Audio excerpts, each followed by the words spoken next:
37টা জাতীয় সংগঠনৰ বিৰুদ্ধে তীব্ৰ ক্ষোভ ডিমৰিয়াৰ এখন গাঁৱৰ ৰাইজৰ সৰুতাৰী মৰকদুলাবাখীয়া সংগঠনৰ নেতৃত্বৰ বিৰুদ্ধে উত্থাপন কৰিছে বহু বিস্ফোৰক অভিযোগ। গাঁওখনৰ বাসিন্দাসকলক লৈ সংগঠনসমূহে ৰাজনীতি কৰি অহাৰ গুৰুতৰ অভিযোগ তুলিছে গাঁওবাসীয়ে। 14 মাইলৰ বিভিন্ন উদ্যোগসমূহক সংগঠনসমূহে ক্ষিৰতি গাই হিচাপে ব্যৱহাৰ কৰাৰ অভিযোগ গাঁওবাসীৰ।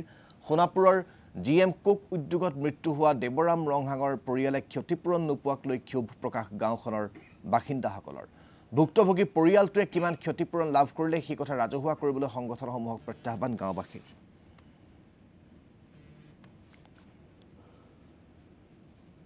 যেটো আমাৰ GM কুকত যেটো দেৱৰাম ৰংহাঙে যেটো মৃত্যু হল তেওঁৰ কাৰণে আমি গোটেই মালিক পক্ষৰ লগত আলোচনা কৰি পেলাই তেওঁ যিখিনি পাব লাগে সেইখিনি আমি মালিক পক্ষৰ লগত আলোচনা কৰি পেলাই আমি ৰাজহুৱাভাৱে ইয়াত আমাৰ SM কমিটি আছে, গাঁও উন্নয়ন কমিটি আছে আৰু নতুনকৈ আমি 14 মাইলত মানে আমাৰ বৰ্ণিহাট অঞ্চলটোত প্ৰাথমিক ট্ৰাইবেল সংঘ অফিচ এটা আমি বহিছোঁ।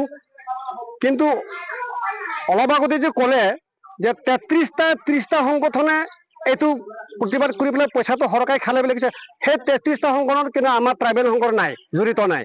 সেইটো কাৰণে আমি কওঁ যেতিয়ালৈকে এই যেটো GM কুকটো যেটো তলা বন্ধ কৰিলে মালিক পক্ষই আমাক বিচাৰি আহিব লাগিব। মালিক পক্ষক আমি সুধিম যে পইচাটো দিয়া হৈছে নে নাই, পাইছে নে নাই সঠিক হিচাপে আৰু কিমান দিছে আমাক জনাব লাগিব।